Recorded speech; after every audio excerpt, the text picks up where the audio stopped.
the stand. Now he runs. He produces a magic trick. He pulls out another one. This is incredible. This is ridiculous. This is 15 out of 10 on the incredible meter. What a player. What an entertainer. Give him the medal. Give him the Delier medal.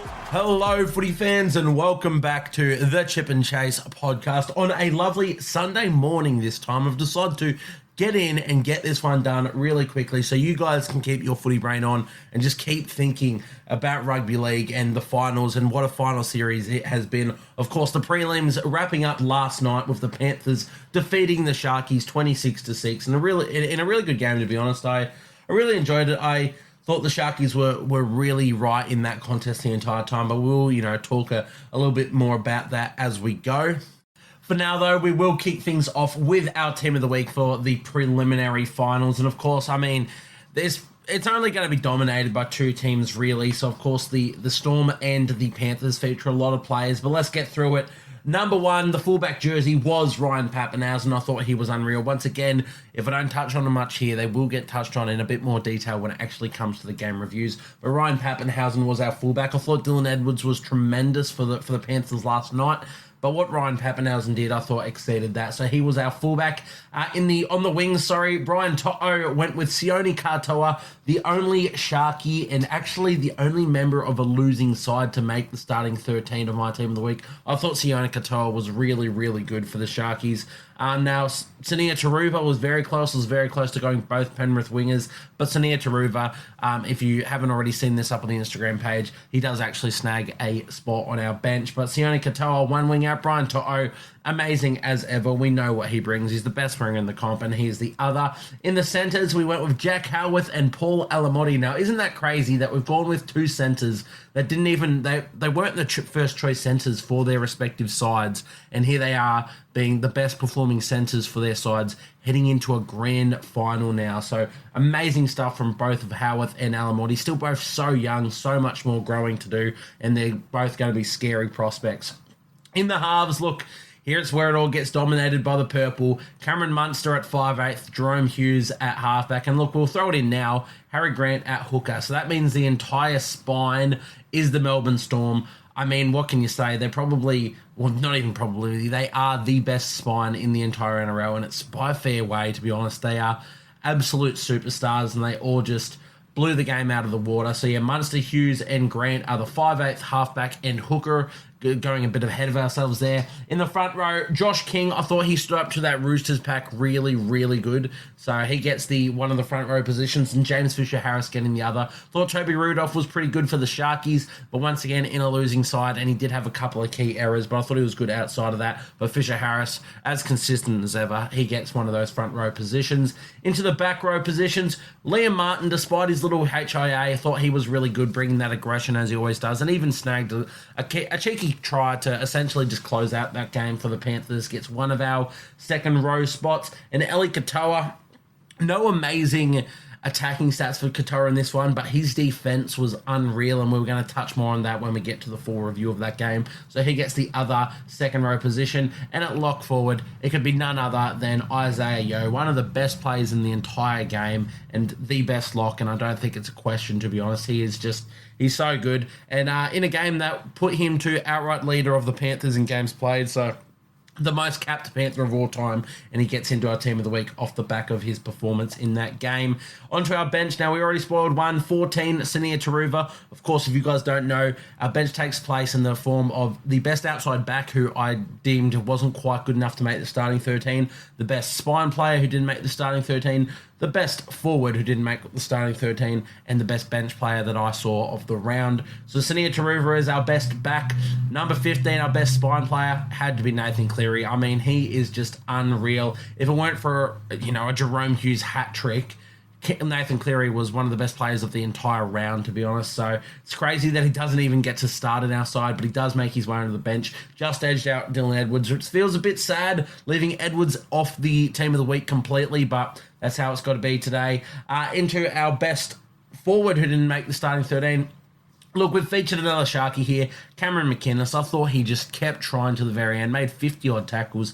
He gets into the squad as our best forward who didn't make the starting 13. So big ups, Cameron McInnes. And lastly, our best bench player of the round. Weren't an abundance of amazing bench performers, but everybody sort of did their job across the games. Liam Henry, though, for the Penrith Panthers, is the man that I've chosen. Thought he was really, really good in his impact on the field. Probably should have come off for a HIA and maybe even failed that, but the fact he stayed on, he just kept playing aggressively, inspiring his team at such a young age. He's going to fill those boots of James Fisher-Harris admirably, in my opinion. So he gets our best bench player of the round, and that wraps us up for our team of the week. Let's move straight into the review of the preliminary finals. Once again, guys, that post, everything about that team of the week over on the Instagram. So if you guys aren't following the Instagram, go and do so. That is at Chip and Chase Podcast. Show the graphic some love. Comment or DM me. Let me know who you think should have made it instead. Let's have a civil discussion about that because I love chatting to you guys. But that's over on the Instagram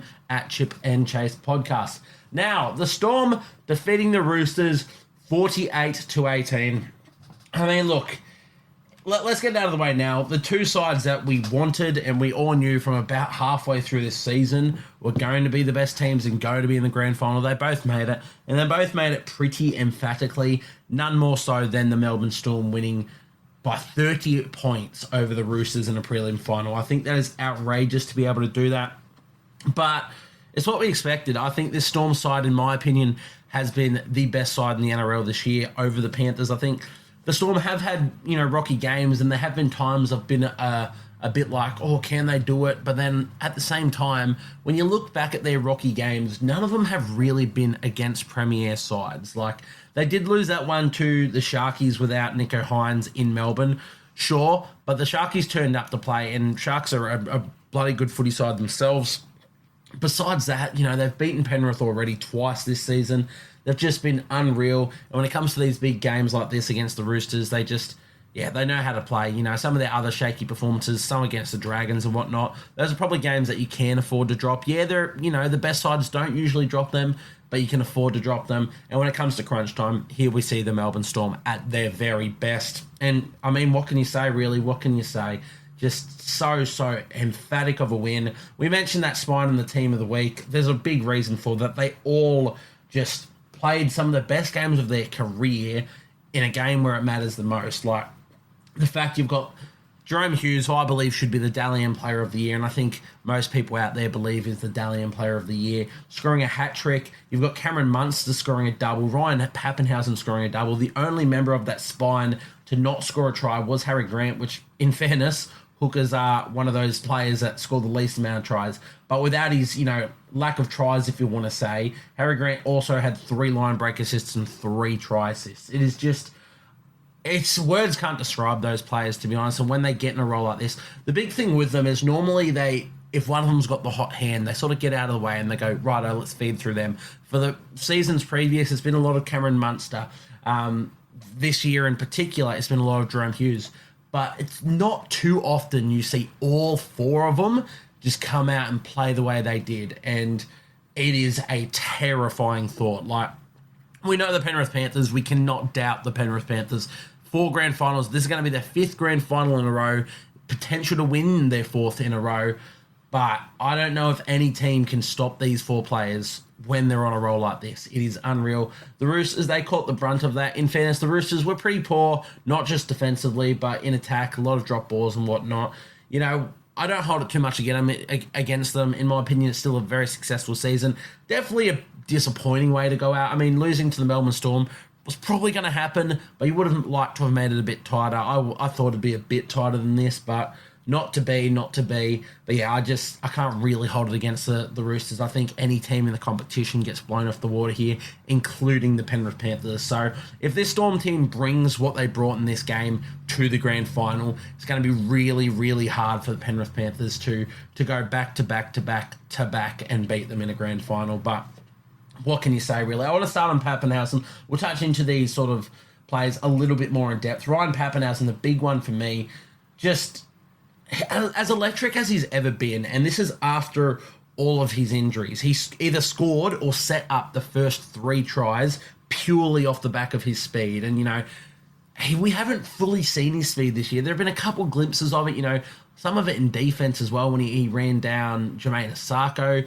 But, there's been times Fletcher Myers from the Rabbitohs outran him and whatnot, and it's like, well, Ryan Papenhuyzen, he's still quick, but he just seems that step slower. And as he should be, let's be real here, with all the injuries that Ryan Papen has gone through, his body, and in particular his mind, his spirit, they should have quit a long time ago. For him to be as mentally tough and as physically tough as he has been to come through all this and to play a game like this and to the ability that he did, it is unreal. And I think it's so good for rugby league that he's back playing footy in general. But to be able to play like this is just, it's unreal. I words can't really describe that. As I said, his body should not be able to do what he was doing, and just how quick he was moving, attacking that right hand side and going in between.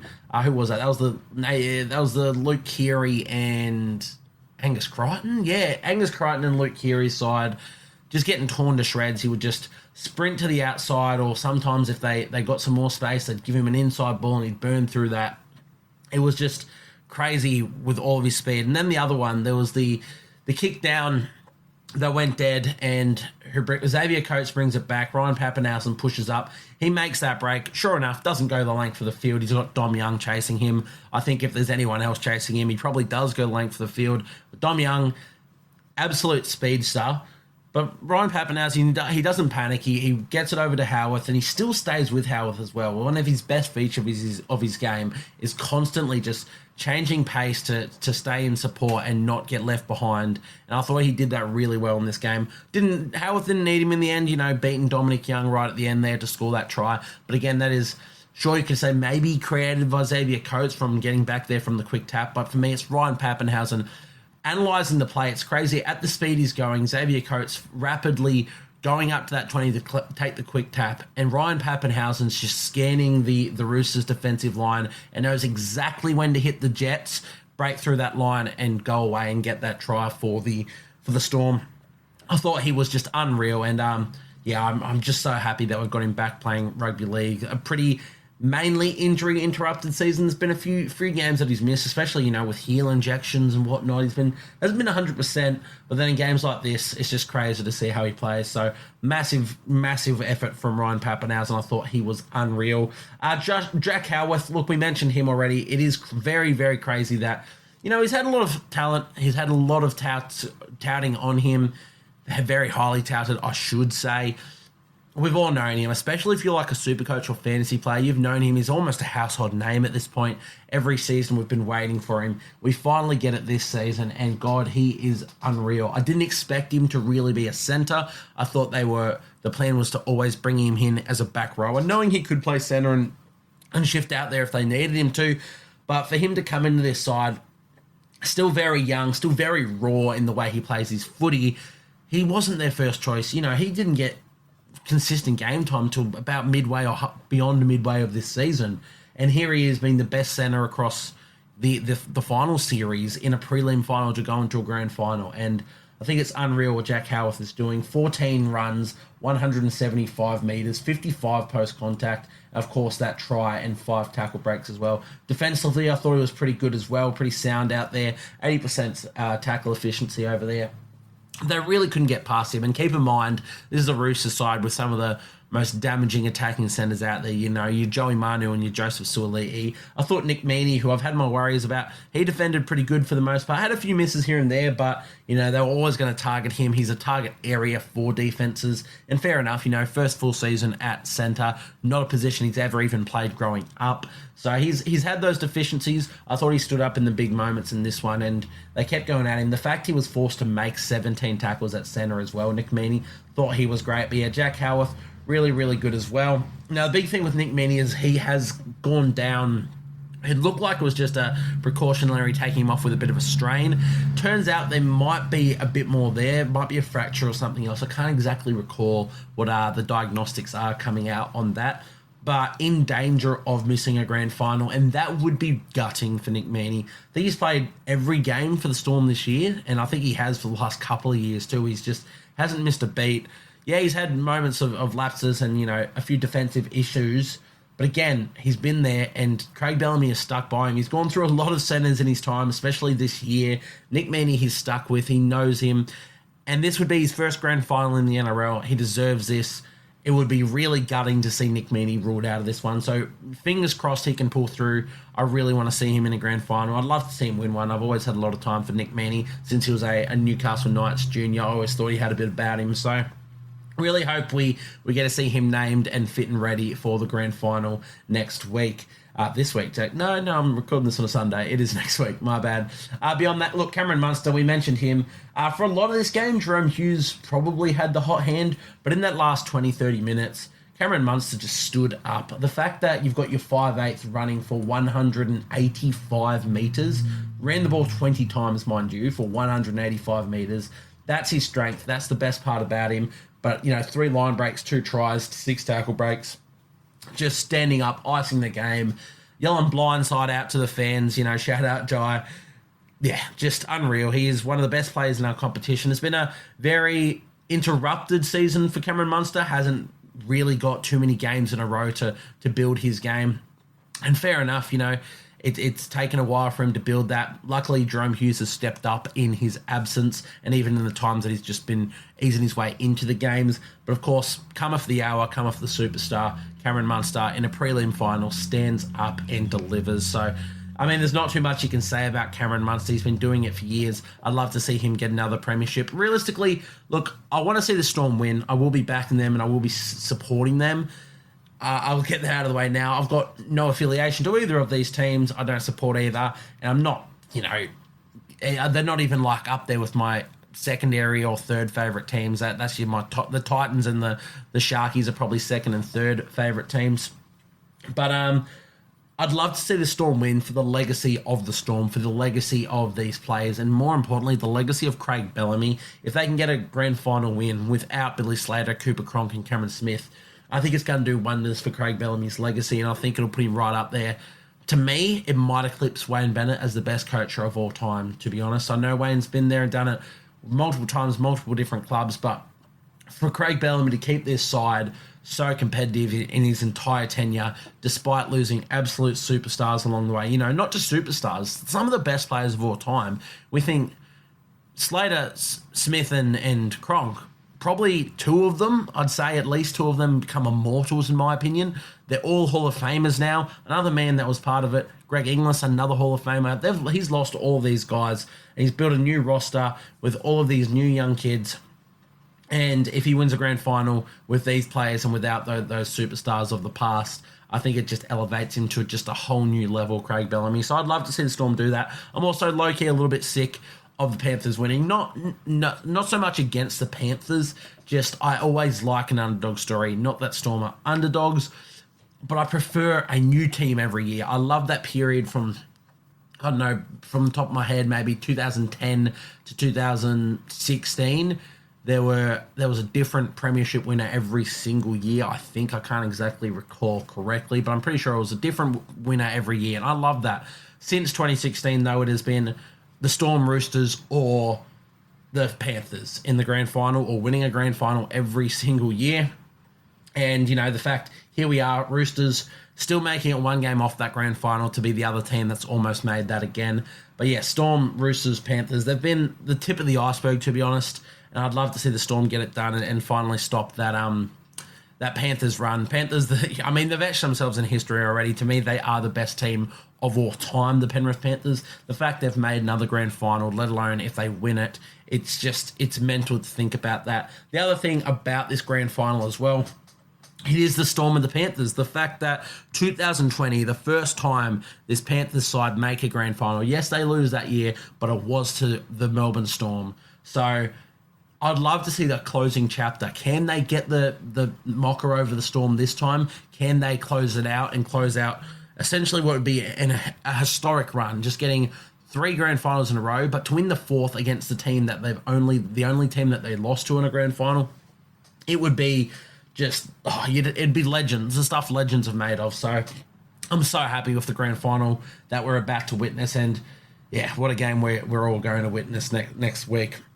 For the rest of the Storm, look, Jerome Hughes, we've said it all year. I don't know what else we can say. a hat trick for a halfback in a prelim final was just mental. He just, I don't know, just game, set, and match for Jerome Hughes. I really don't know what words there are left to say about him. I've said everything that can be said about him this year, and if I haven't said it, everybody else on the podcast has said it. He's been that good. So yeah, Jerome Hughes, unreal. Harry Grant, he's the best hooker in the NRL by a long way, in my opinion. I think the fact that a down year for him makes anybody else think, oh, is it someone else? No, Harry Grant's down year is still better than everyone else in the competition. And that's not a blight to them. We have some great hookers, Blake Brayley in particular, I think, has been one of the best this year. Wade Egan had a hot start. Reece Robson, consistent and great all year. Abby Coruscant in a tough side. We have some fantastic hookers in the game, and Harry Grant has just been head and shoulders above the rest, and I think he will be probably for the rest of his career. Another game like this, and it's just like, it's mental. The fact he is the 80-minute hooker nowadays as well, a lot of time of his career has been interchanging with Brandon Smith or Tyron Wishart or even Bronson Garlick at times, just finding his way or inserting himself in 60-minute periods. Here he is, 80 minutes, and still just coming up with plays from the beginning to the end of the game. He's just unreal, Harry Grant. And yeah, can't wait to see what he does for the rest of his career. I'd love to see him. He hasn't won a premiership. That's what we think about here. I don't think Jerome Hughes has, but Harry Grant wasn't a part of their 2020 premiership side, was he? I think that was Cameron Smith last year. So it would have been Cameron Smith and Brandon Smith. Harry Grant would have been at the Tigers during that time, if I recall correctly. So he's one of the players who could go on, and he does deserve a ring in his career. If it's the one or if it's multiple, we'll have to see. But I want to see him get a ring this year.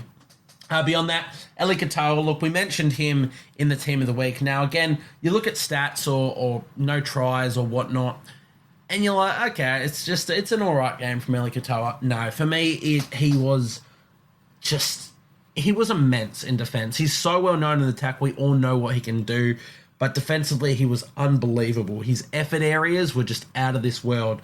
And it's the complete opposite to how he was at the Warriors, where he relied on his size. He relied on his raw talent, which he's got an abundance of. He's a genetic specimen, Eli Katoa, and he's got all the facets to his game. He's so hard to handle. And at the Warriors, in the early parts, you could get away with that. You could just be a genetic freak and people know how to handle you.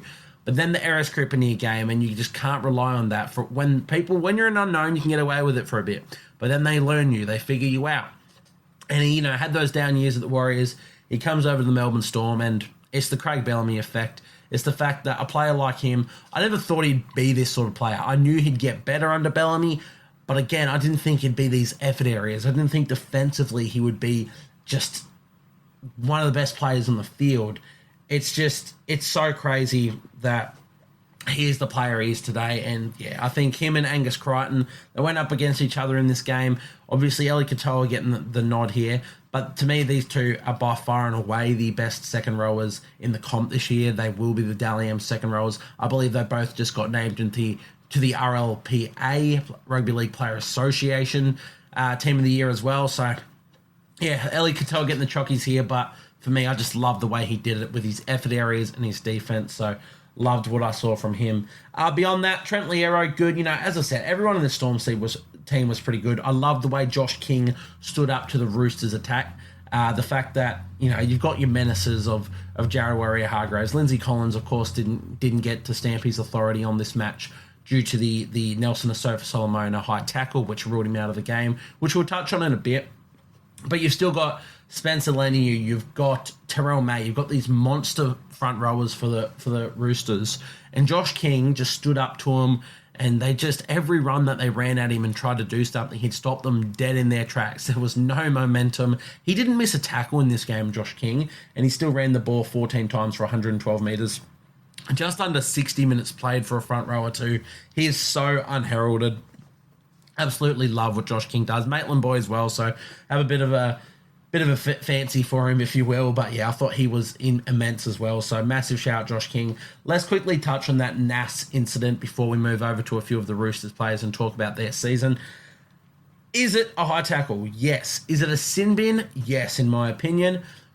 Is it a send-off? No, in my opinion, which I'm glad that they didn't do. But then the question has to be asked, why is he looking at a 4-week suspension? Because to me, if he's going to be suspended 4 weeks, that means the tackle must have been awful. That must have been a really bad tackle and probably worth a send-off in the game. So, to me, does he deserve a suspension? Probably. It sucks. Obviously, we want the best players out there for grand finals, and I'd love to see Nas in there and going at the pack of the Panthers. But I do think it's a suspension. I think 4 weeks is going to be too harsh. I think 2 weeks is probably fair, in my opinion. It's just, it's a tough one. I'm obviously really disappointed that we don't get to see Nas up against the Penrith Panthers. But to me, it is a suspension, and it was a clear sin bin, in my opinion. I'm just a bit baffled at the 4-week suspension, because if it's going to be a 4-week suspension, then it probably should have been a send-off, I don't think it should have been a send-off, but that's why I also don't think it should be a 4-week suspension. So, yeah, a bit of an interesting one. It does suck. Obviously, he wants to go out and set the game and the tempo of that game and the intensity of that game. He didn't get it, completely wrong. I don't think there was, much in it in a way. It wasn't full direct contact to the head, with the shoulder or whatnot. I think it's mainly sort of his pec area. But he also didn't lower himself, and Nas is a massive, massive human. He needs to lower himself a lot more than that. So, I think a sin bin and a suspension's fair in the end, and that does rule him out of the grand final. If you think about it, if the Roosters were to win this game, Lindsay Collins fails that HIA, Lindsay Collins then ruled out of the grand final. So if you looked at it that way, there'd be a lot more to say about it.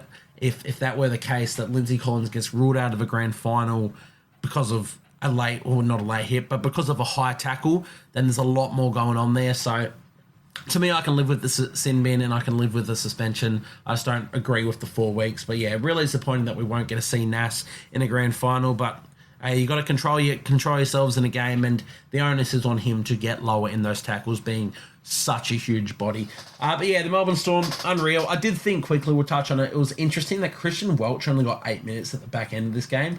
Now, I don't know how Welch has dropped off so far in the Storm pecking order. If I had to guess, I reckon he's got to leave by the end of this year, because I think he's been playing good footy every time that he has been out there.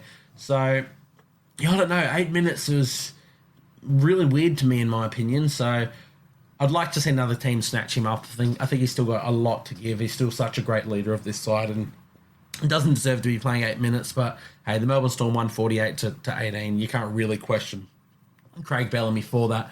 Look, we'll quickly touch on the Roosters. Obviously, not a whole lot to say here. The season is over. To me, it's still a successful season.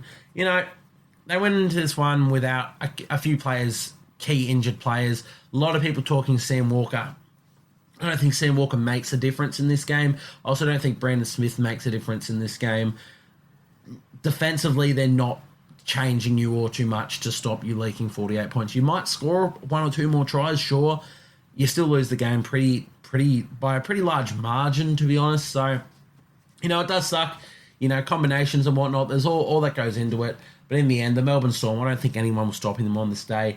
To be fair, I think this might be maybe not, the last chance for the Roosters to win a grand final, but it is going to be a very different roster next year. Of course, this game being the last game we see of Luke Keary and Jared Warrior-Hargreaves in the NRL as they head over to the English Super League before they retire. So that's gutting, 2 weapons and just legends of the game, to be honest. Luke Keary's won 3 grand finals, 2 with the Roosters, 1 with the Rabbitohs. Jared Warrior-Hargreaves has won 3 grand finals, all 3 with the Roosters in 2013, 2018 and 19. There's not many players in the NRL who have won 3 grand finals, and we just lose 2 of them to the Super League and to retirement at the end of this year. So that sucks for our game, Jared Warrior-Hargreaves especially is a menace. Everybody hates him, sort of thing, but I think he's definitely a player you're going to miss when he's gone. You need players like him in the competition, and I for one, I'm very...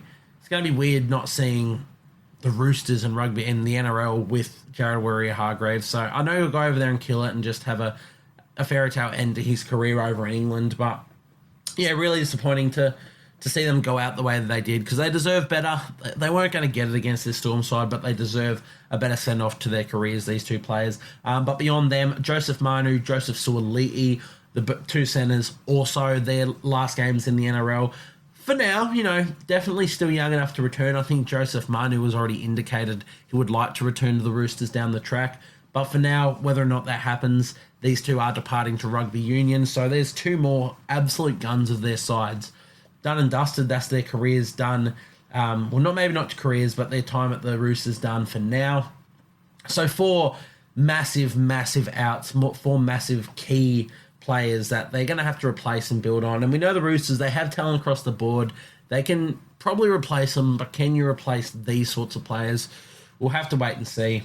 Regardless, amazing careers for all of these players. And, disappointing way for them to go, but, great players in their own rights, to be honest. For the Roosters, look, as I said, there's not too much to say in terms of gameplay. They had too many errors, sure. They had glimpses of good attack, but as I said, I don't think anyone's beating this Storm side, so I'm not going to be hyper critical on them. You can always look at, they were the ones to concede 48 points, but I really do think every other team in the competition is doing the same, whether or not it's... I think the Panthers concede maybe not 48, but they lose this game anyway. And in the end, doesn't matter about how much you win by in a prelim final. It's not like there's a for and against. You win or you lose, you go into the grand final or you don't. And the Roosters, they lost. They're not going to that grand final. And that's their 2024 season done. To me, still a successful season. They make a prelim. If we think last year, to me, they weren't even good enough side to make the 8. I know they got a couple games into the finals last year, but they scraped into the top 8 in general. And here they are. They were a top 3, top 4 side this entire season. And this is where they deserve to be. This is the culmination of their season.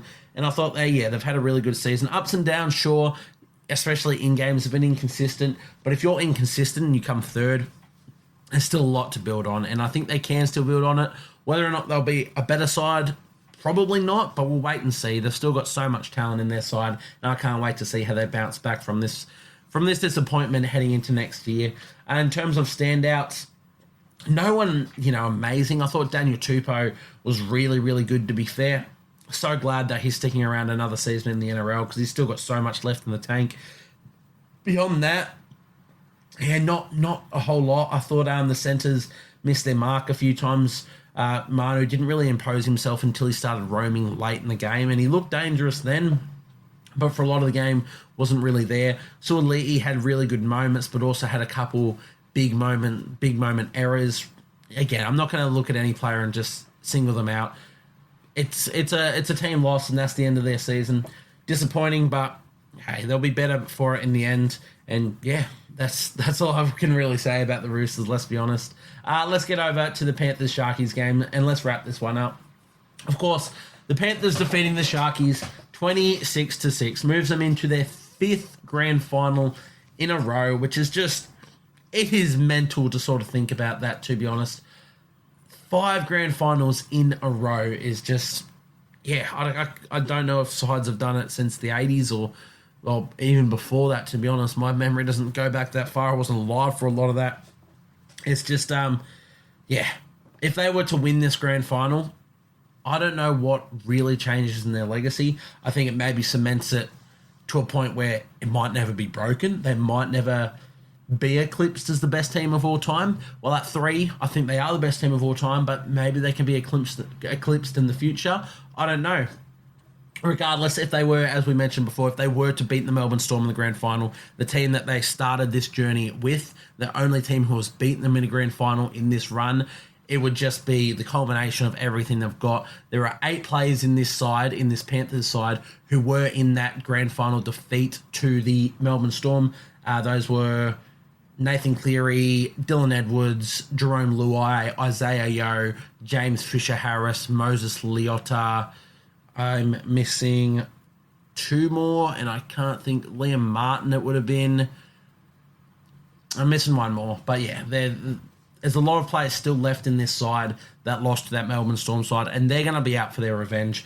But how they played against this Sharks side, they were good, but they were far from their best. I thought the Sharks, in particular, They came gritty. They came with a game plan, maybe not to unsettle them. I think they still missed their mark and attack the Sharkies, but they hung in there. They defended really, really well in a lot of stages. They had a good game plan. There were a lot of kicks by Trindle that just turned the Panthers around. They had a game plan to get in there. Their attack just missed the mark. I thought they played a really good brand of footy to just stay in the contest, but they never looked like winning this. And the fact that they never looked like winning against a far from their best Panthers side, it's a scary sort of prospect. You know, we mentioned the Storm coming in with a game essentially where I don't think anyone could have beaten them. Have they just used their best game already, the Storm? Do they have another one of those performances in the tank? Well, the Panthers, they've come in a little bit scrappy. Still a good performance, but far from their best. So are they going to be ready to go, shit, if we play like that, we're no chance. We've got one in the tank. We've got our best performance and we're saving that for the grand final. Who knows? Regardless, I think we're in for such a good grand final. We mentioned last year's grand final. The Brisbane Broncos and the Penrith Panthers, one of the better grand finals out there. I really enjoyed that. You know, the 20-minute masterclass from Nathan Cleary to will them back to life is unreal. The Undisputed docu-series that they have up on the YouTube channel, the Panthers, go and watch that 3-episode docu-series, essentially going over their run into that grand final and mentioning the grand finals of the past. Such a good series. But yeah, that was a fantastic grand final. But this year's, I think, it could be one of the best ever. It's just got everything written about it. Oh, I cannot stress how excited I am. We have the two best teams going at it, and yeah, it's gonna be unreal, to be honest. In terms of the Panthers' performance, as I said, scrappy in a lot of areas, but defensively they were unreal, especially in their.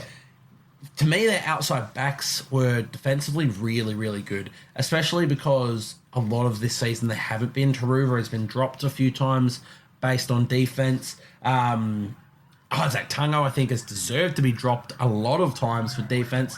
Alamotti in and out of first grade here and at the Bulldogs for defensive issues and whatnot. In this game, they were unreal. Paul Alamotti especially. Let's touch on him a bit now. Obviously made our Team of the Week on the Chip and Chase podcast with a 2-try performance, which also won me a good little bit of money as I put a fair few dollars. I put $10 on him to score a double, and he did that. So that one helped out the bank account. But for me, it wasn't just the attack. We know he's a bit of a behemoth. It's actually crazy the build he's got and how quick he moves for his sort of build. But defensively, I thought he was great as well. There was a few times. There's one where they put a kick in. I think it's Sione Katoa, Will Kennedy catches it, and he absolutely drills him as soon as he catches it. There was another one late in the game where I thought he was really good. I thought he had a few really big moments, big efforts in defence, Paul Alamotti. So love that from him.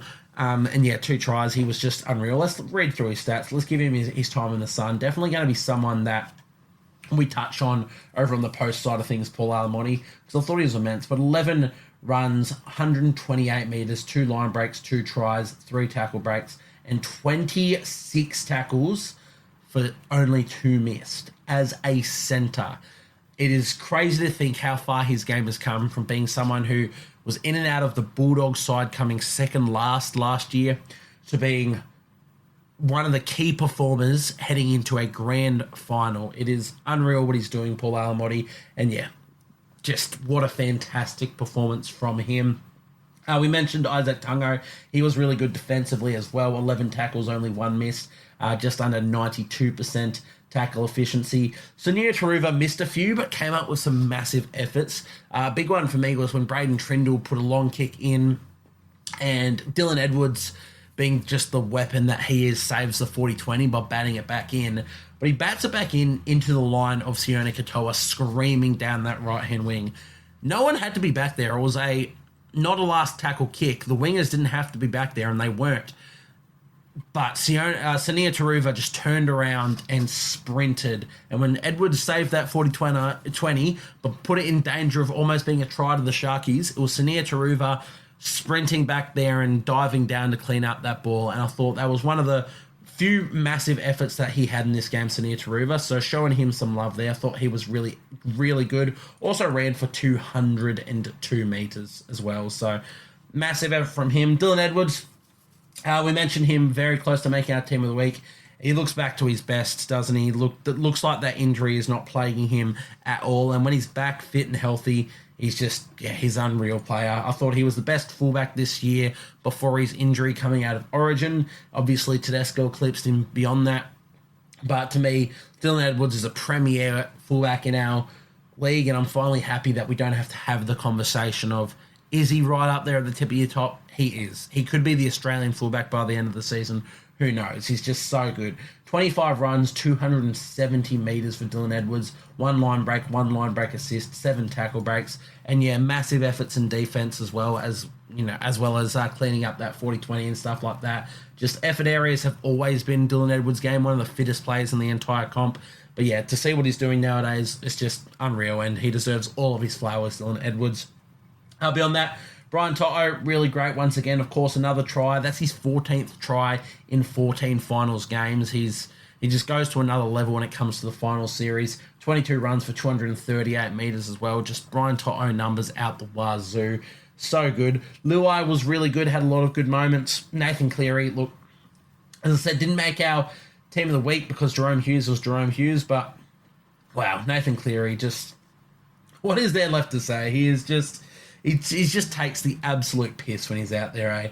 1 line break, 2 line break assists, 3 try assists, 4 tackle breaks, 145 metres, a key 40-20, just the kick that he put in for, was it Brian Toto? I think it was the Brian Toto try, where the Sharkies sprint up on last tackle and they pressure Jerome Luai and Nathan Cleary, give them no space to kick, and they're all over him. It reminded me a bit of the Cowboys 2015 one, the Kyle Felt try, but how JT's got the ball and he's turning around and going backwards because there's nowhere to go, because in that time the Broncos defense, and this time the Sharks defense were all over him.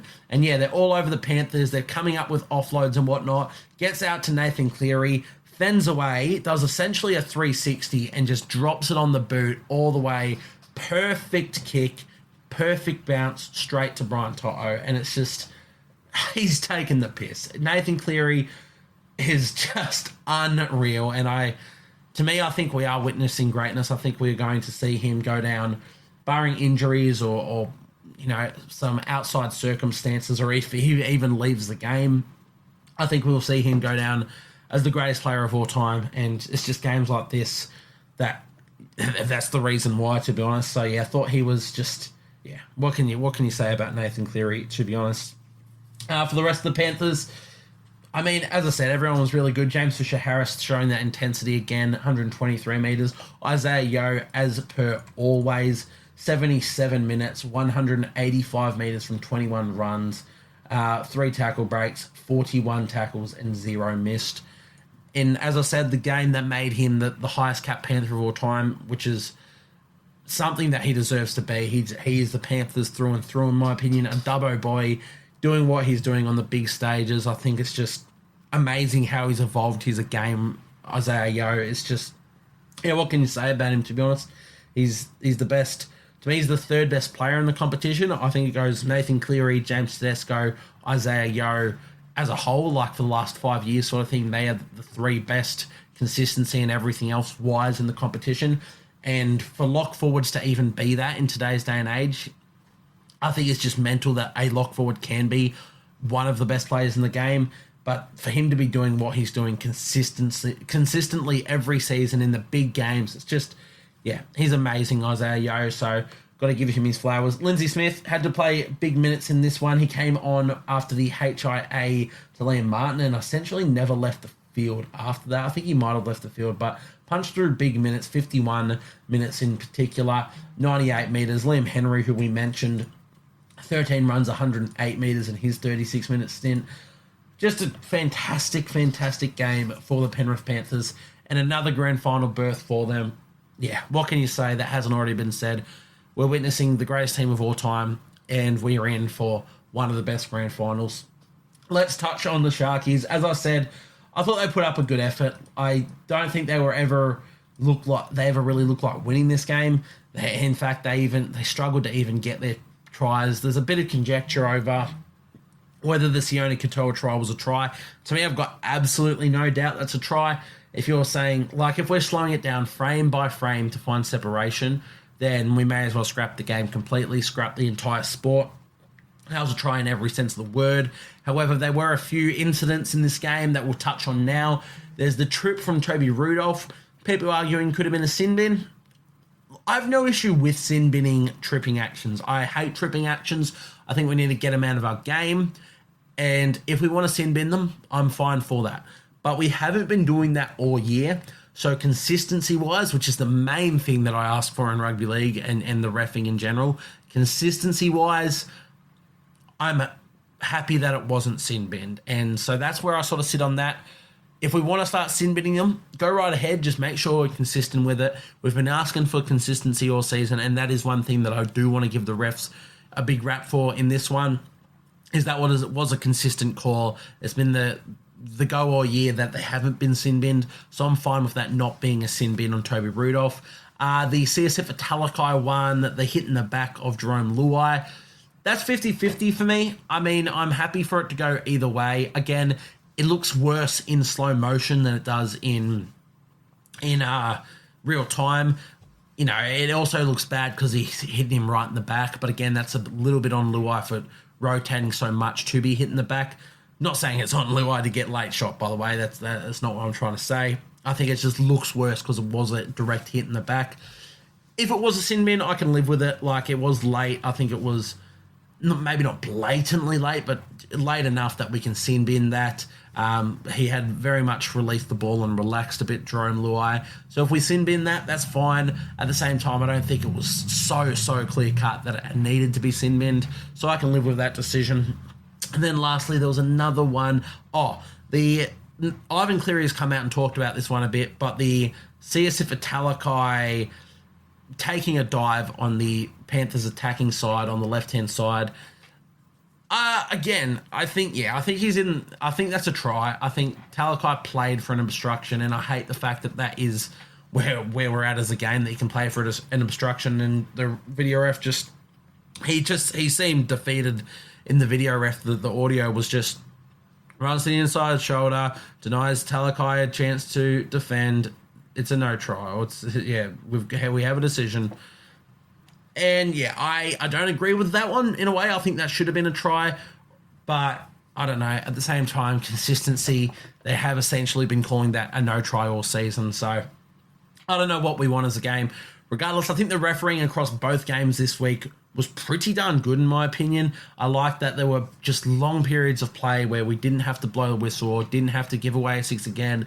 It was just let the fatigue set in, and only blatant moments were actually pulled up, and that's how I sort of want the game to be refed. So I want to give the refs a pretty good shout out for the performances over the weekend, and really like where we're at in this final series. Standout performers for the Sharkies. We mentioned Sione Katoa. Wasn't just the try that he scored, but his effort areas were unreal.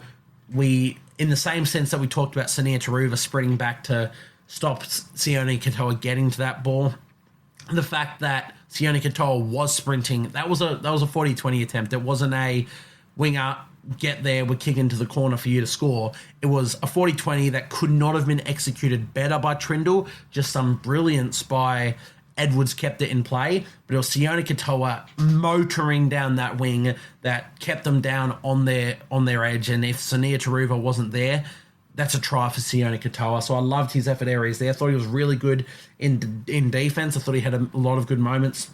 And in attack, he absolutely dwarfed Ronaldo Mulatalo in his efforts areas this week, which we know is the sort of competition, the little battle that they have. But 19 runs, 167 metres for Sione Katoa, and of course the line break, try assist, and 4 tackle breaks. I thought he was really, really good, Sione Katoa. And once again, it's those effort areas just shining through. And I've been saying it essentially all season.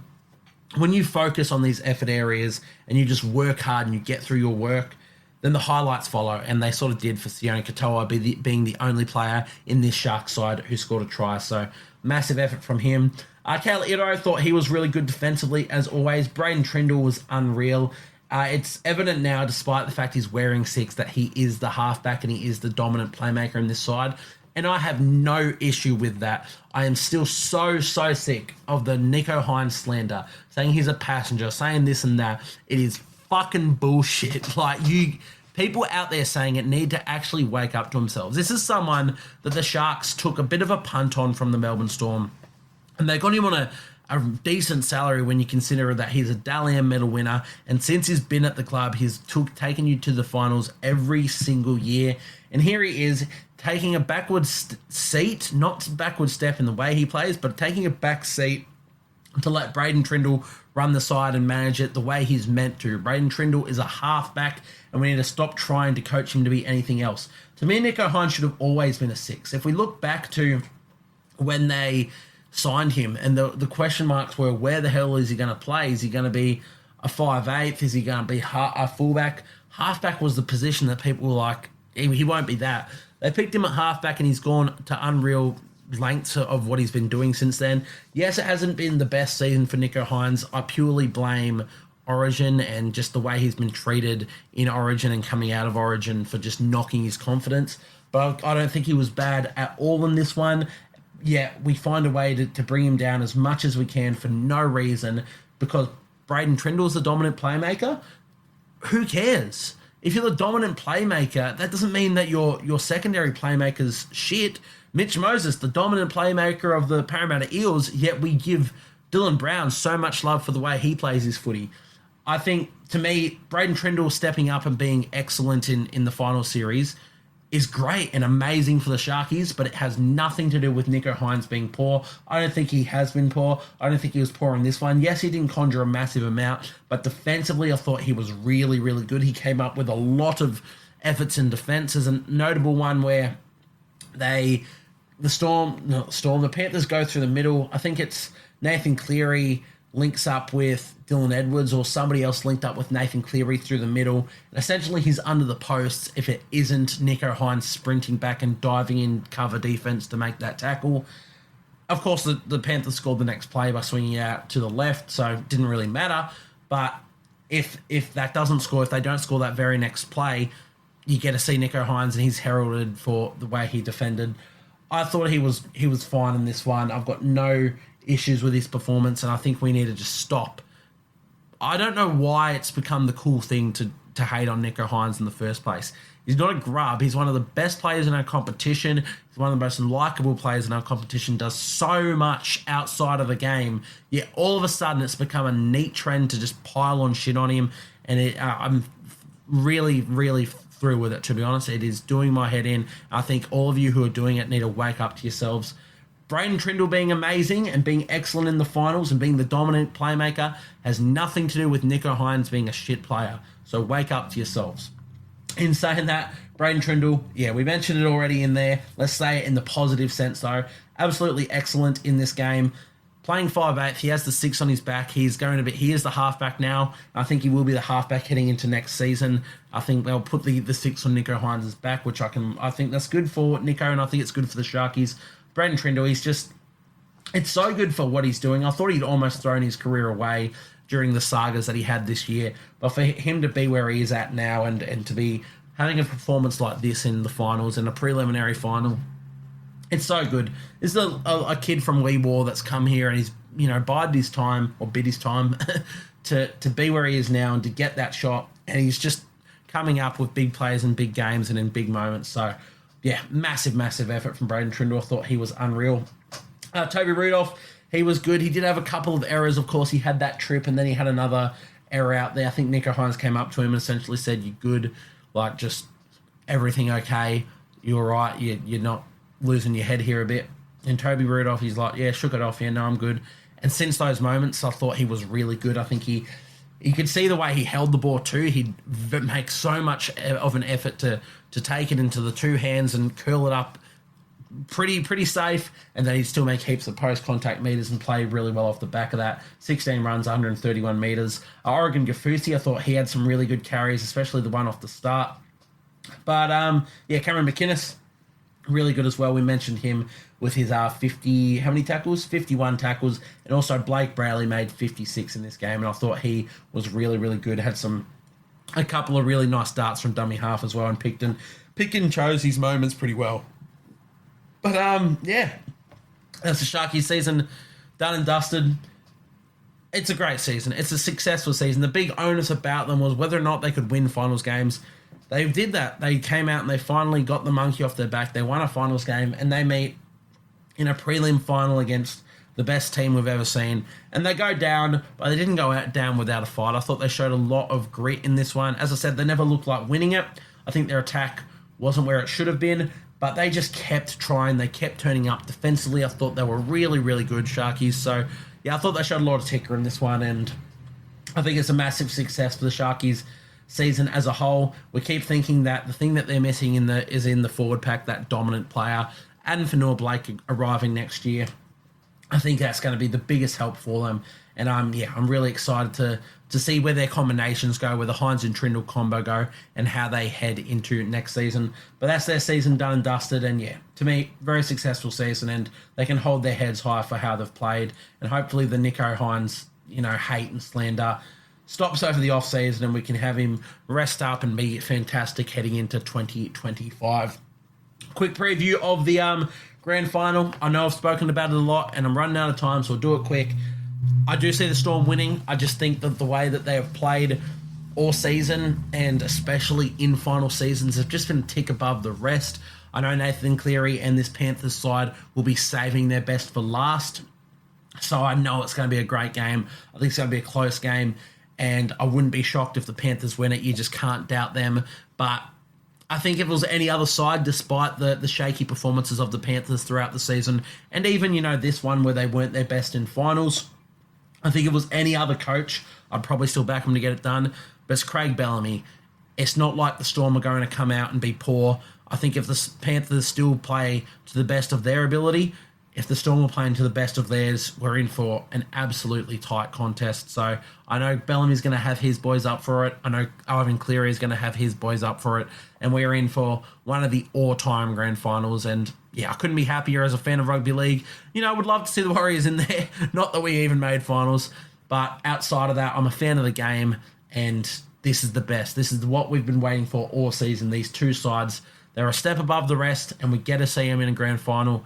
We've been treated to the best, and I think it's going to come down to this final game to really have the best footy of the entire 24 season played in front of our eyes. So really excited to see that. Hopefully get around to the pub and get around with a big crowd and watch that one. So if you guys are in the Newcastle area, swing me a DM over on the Instagram.